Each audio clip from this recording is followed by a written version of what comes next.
आणि माझे 2 शब्द पूर्ण धन्यवाद. करतो. बाबाजी काळे. महाराष्ट्र विधानसभा नियम राम कदम बाद में. 101 अन्वये अल्पकालीन चर्चेवर बोलण्यास संधी दिली त्याबद्दल धन्यवाद देतो.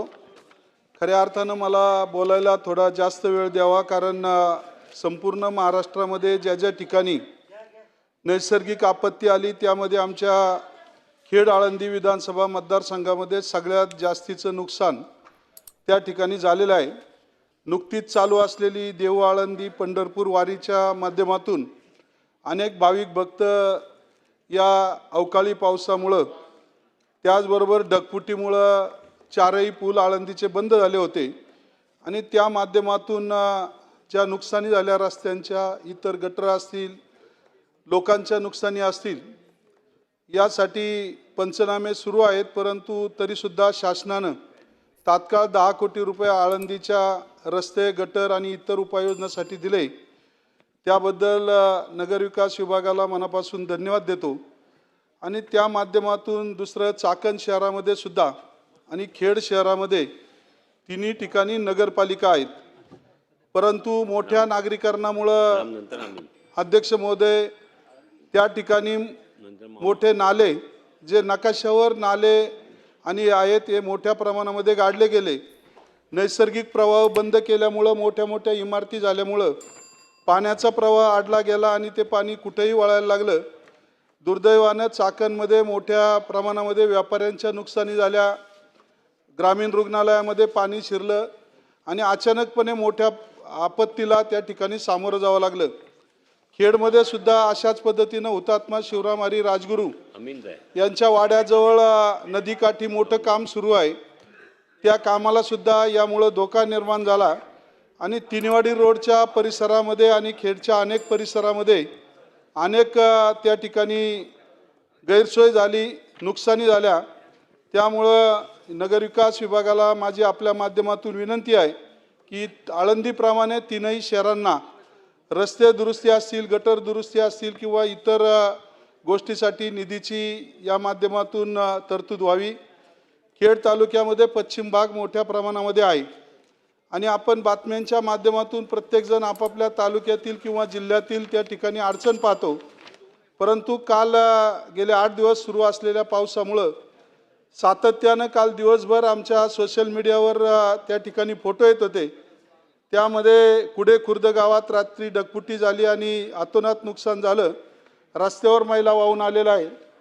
त्याचबरोबर पश्चिम भागातील जिल्हा मार्ग 15 कडूस पाईट रस्त्यावरील कडूसजवळील शेंडेवाडी फाटा कारमळी पुलाचे एक बाजूचा भराव आणि रस्ता वाहून गेल्यामुळं 40 गावचा संपर्क त्या ठिकाणी तुटलेला आहे.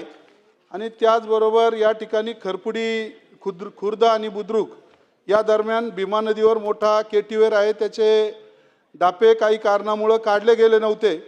पाणी साठा राहावा म्हणून अधिकाऱ्यांनी कारण सांगितलं, परंतु अचानक आलेल्या पुरामुळं दोन्ही बाजूच्या शेतकऱ्यांची शेतजमीन वाहून गेली.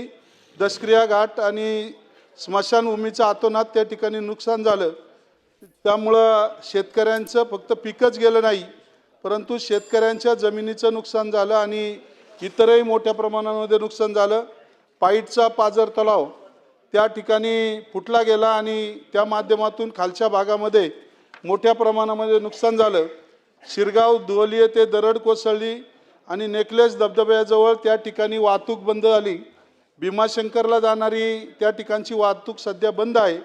आसखेड, कुरकुंडी आणि धामणे या भागात सुद्धा मोठ्या प्रमाणामध्ये त्या ठिकाणचे पूल वाहून गेले, रस्ते वाहून गेले आणि मोठ्या प्रमाणात नुकसान झाली. वाघाव असेल, गडद असेल, बांध फुटून भाताच्या रोपासहित त्या ठिकाणी मोठ्या प्रमाणामध्ये नुकसान झालेलं आहे. आणि अशा माध्यमातून अनेक लोकांची फक्त शेतपिकाचंच नुकसान यापूर्वी व्हायचं, परंतु आता शेतपिकाबरोबरच त्या ठिकाणी शेतीचं सगळं माती वाहून गेलेली आहेत, बांध वाहून गेलेले आहेत. अवदर गावात तर मोठ्या प्रमाणामध्ये नुकसान झालं आणि त्या माध्यमातून बंधाऱ्यांच्या अनेक ठिकाणी तुटाफुटी झाल्या, जनावरे वाहून गेली आणि विशेष म्हणजे 2 युवक त्या ठिकाणी वाहून गेलेले आहेत.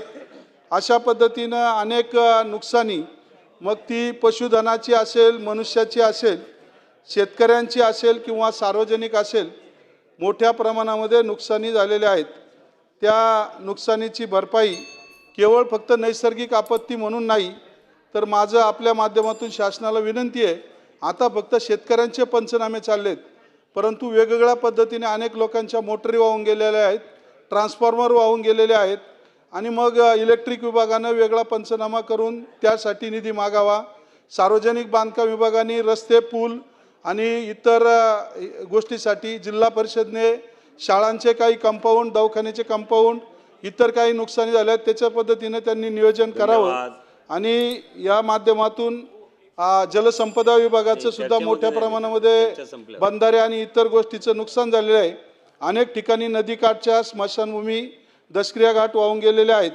अनेक सभामंडप सुद्धा त्या ठिकाणी पडलेले आहेत. त्यासाठी निधी मिळावा. आणि खेड आळंदी विधानसभा मतदारसंघामध्ये मोठ्या प्रमाणामध्ये नुकसान झाल्यामुळं परवाच आपण त्या 2 युवकांना आपत्कालीनमधून 4-4 लाख रुपयाचं त्या ठिकाणी तहसीलदारांच्या माध्यमातून त्या मिळणार आहेत. परंतु तरीसुद्धा एक मोठं पॅकेज आमच्या मतदारसंघाला ही सर्व गोष्टी पूर्ण करण्यासाठी मिळावेत अशी अपेक्षा व्यक्त करतो. थांबतो. रामकृष्ण हरी. धन्यवाद. सर्व सन्मान्य सदस्यांना विनंती आहे